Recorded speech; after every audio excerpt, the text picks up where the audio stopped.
Hello students, 10th class health and physical education में आपका स्वागत है। और आज हम चैप्टर फर्स्ट में संभवतः लास्ट लेक्चर करने जा रहे हैं, जो कि स्कूल से संबंधित है कि हमें बच्चों का जो स्वास्थ्य है उसका भी ध्यान रखना है, और जो टीचर्स हैं या स्कूल का वातावरण भी सही रखना है। इसके साथ साथ अगर स्कूल का वातावरण सही नहीं होगा तो बच्चे पर इसका असर भी पड़ेगा।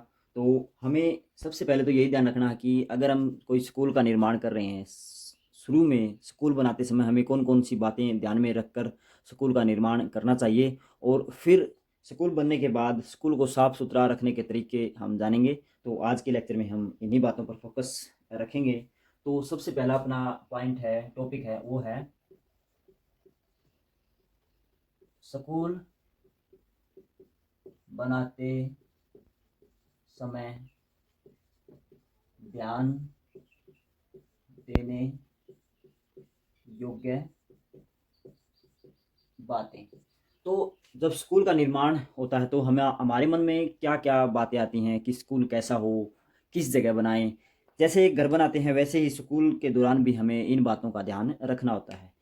घर अपने निजी कारणों के लिए हम बनाते हैं, निजी सुविधाओं के लिए हम उनकी पूर्ति के लिए उस घर में अलग अलग तैयारियां करते हैं, अलग अलग जगह पर क्या क्या बनाना है उसका ध्यान रखते हैं। मगर स्कूल एक सार्वजनिक जगह है, बच्चों से संबंध होता है स्कूल का। तो स्कूल हम बच्चों के स्वास्थ्य या उनको एक उचित पढ़ाई का जो वातावरण मिल सके उसके लिए हमें स्कूल बनाना होता है।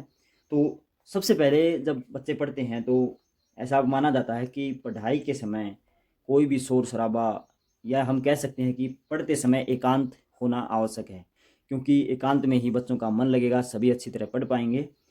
और दूसरी बात है कि टीचर्स भी उनको अच्छे से पढ़ा पाएंगे। अगर एकांत नहीं है, शोर शराबा अधिक है, तो टीचर्स भी पढ़ाने का जो उनका तरीका है वो भी सही तरह से बच्चों तक नहीं पहुंच पाएगा शोर शराबे के कारण। तो सबसे पहला पॉइंट अपना यही बनता है कि स्कूल शोर शराबे से दूर होना चाहिए या एकांत में होना चाहिए। तो हम लिखेंगे यहाँ पर, एकांत से हमारा अभिप्राय ये नहीं है कि जंगल में हम स्कूल बना दें या कोई बहुत दूर शहर से बहुत दूर बना दें, ऐसी भी बात नहीं है। बस जो मुख्य सड़कें हैं, रेलवे स्टेशन है, उनका हमें थोड़ा ध्यान रखना होता है कि ताकि जो उनका शोर हो रहा है, जो आवाज़ें आ रही हैं हॉर्न वगैरह की, या गाड़ियाँ चल रही हैं तो चलते वक्त आवाज़, इंजन इंजन की आवाज़ आती है, तो वो स्कूल जो बच्चों की पढ़ाई पर उनकी पढ़ाई को भंग न करे। तो स्कूल जो मुख्य सड़क से पहला पॉइंट तो यही बनता है कि स्कूल मुख्य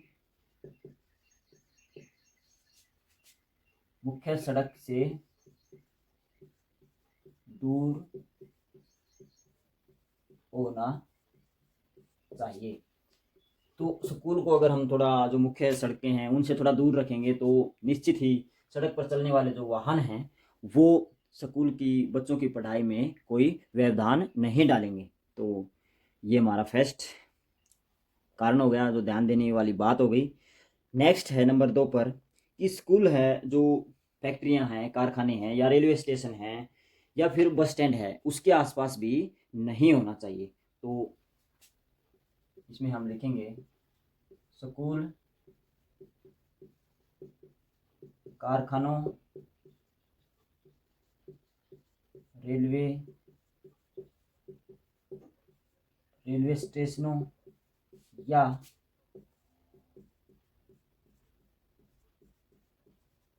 बस स्टैंड से भी दूर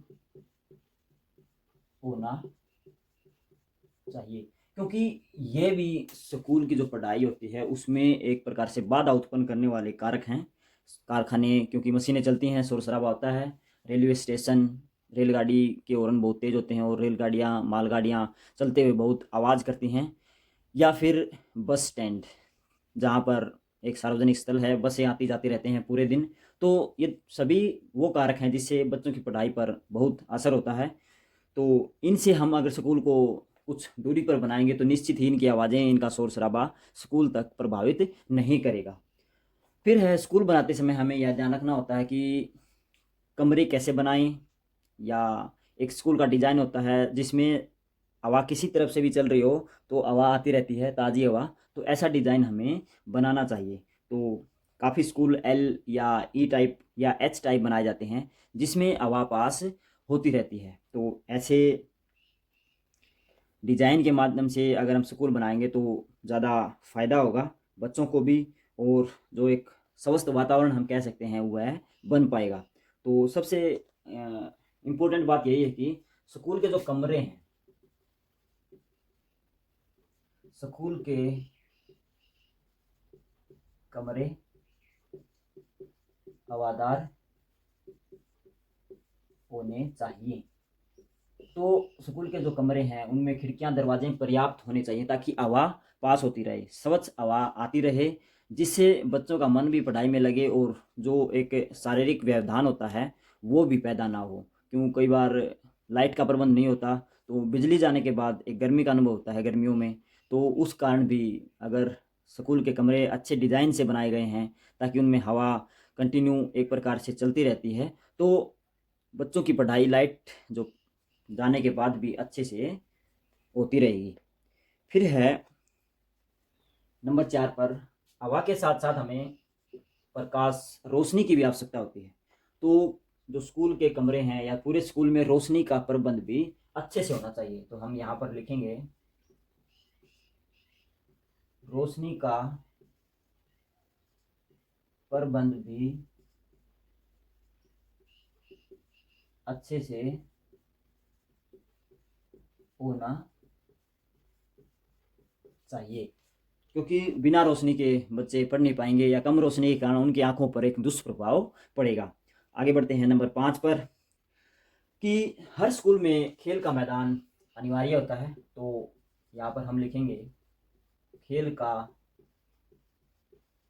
मैदान होना चाहिए, क्योंकि बच्चे खाली समय के दौरान खेल के मैदान में कुछ एक्टिविटी करेंगे, उछल कूद करेंगे तो उनका शारीरिक विकास होगा और एक प्रकार से मानसिक शांति की अनुभूति भी उनको होगी। क्योंकि काफ़ी बार कंटिन्यू पीरियड लगे रहते हैं तो स्कूल में बच्चों का मन पढ़ाई से ऊब जाता है। तो उस दौरान अगर हम कुछ समय उनको खेल के मैदान में खेलने के लिए दे देते हैं तो वो अंदर से तरोताज़ा अनुभव करते हैं, और जब दोबारा से उनकी क्लास लगती है तो वो अच्छे से उस क्लास में अपना ध्यान लगाकर पढ़ पाते हैं।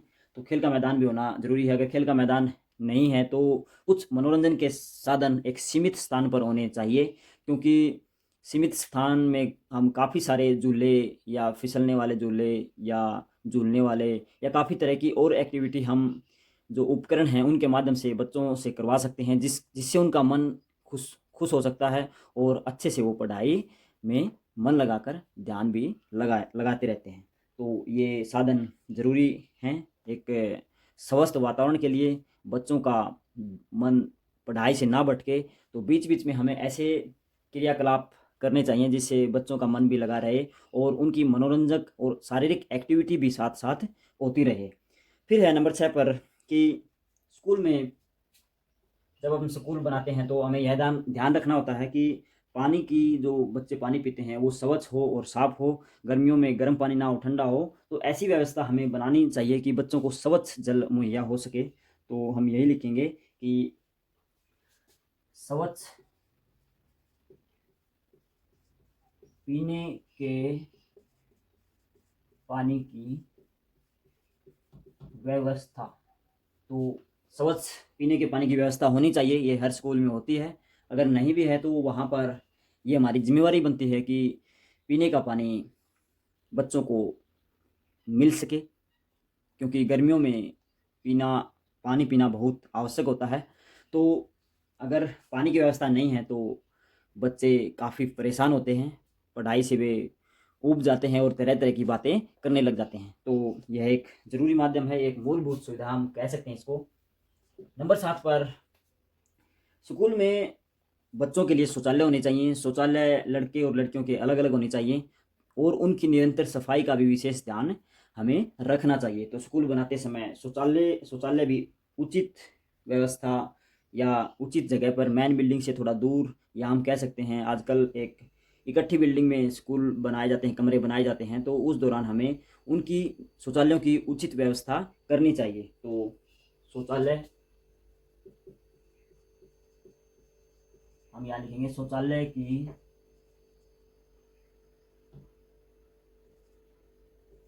उचित व्यवस्था होनी चाहिए। तो ये 7 कारण हमने लिखे, 7 बातें जो हम स्कूल बनाते समय हमें ध्यान रखनी होती हैं। बाकी और भी काफ़ी कारण हैं इंफ्रास्ट्रक्चर से संबंधित कि स्कूल के कमरे कैसे हों, डिज़ाइन कैसे हों, खिड़कियाँ कैसी हो, छत कैसी हो, तो ये भी हमें ध्यान में रखने होते हैं। इसके साथ साथ स्कूल का डिज़ाइन कैसा हो या स्कूल का पेंट कैसा हो जिससे बच्चों का मन लगा रहे। दीवारों पर आजकल काफ़ी स्कूलों में पेंटिंग की जाती है। पेंटिंग में हम कुछ रोचक जानकारियाँ बच्चों को देते हैं या कुछ आदतों के बारे में बताया जाता है, तो वो भी एक बच्चों के ज्ञान में सहायक होती हैं, तो वो भी हमें ध्यान में रखनी होती हैं। तो आप इनको अच्छे से नोट करें। इसके साथ साथ हम कुछ साफ़ सुथरा स्कूल को साफ़ सुथरा रखने के तरीके भी जान लेते हैं कि वो कौन से माध्यम हैं जिनको हम अपनाकर या बच्चों की आदतों को परिवर्तित करके हम स्कूल को साफ़ सुथरा रखें। तो स्कूल साफ़ सुथरा नहीं रखेंगे तो एक प्रकार से गंदगी का वातावरण हो जाएगा और गंदगी में बीमारियां पनपती हैं। तो यह हमें ध्यान रखना होता है कि स्कूल को स्वस्थ रखने के लिए हमें क्या क्या करना होता है। तो इसी टॉपिक पर हमारा ये साफ़ सुथरा रखने का तरीका आएगा कि स्कूल को साफ सुथरा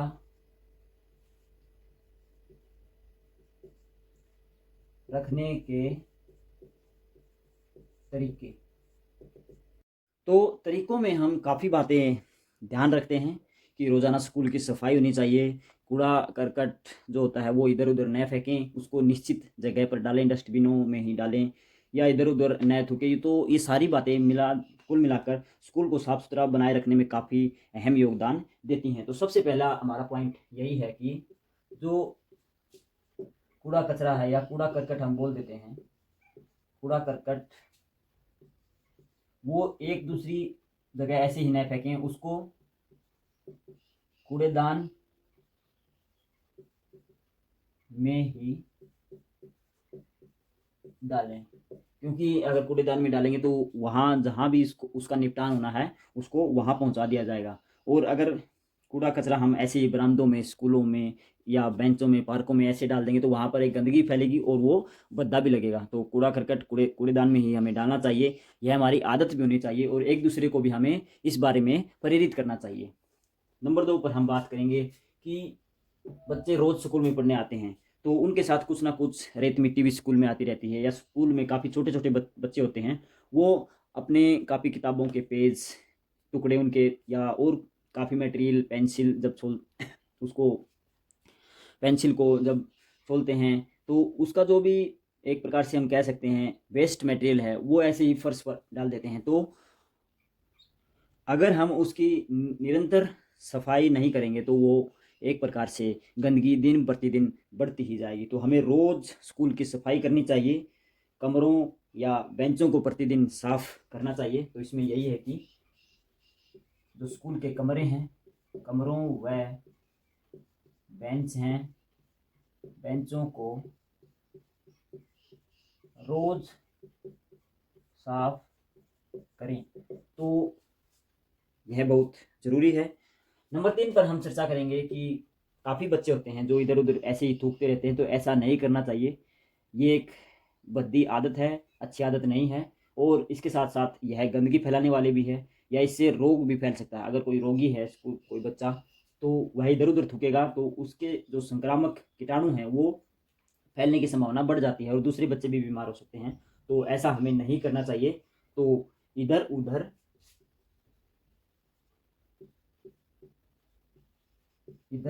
न थूके, तो यह बहुत ज़रूरी है।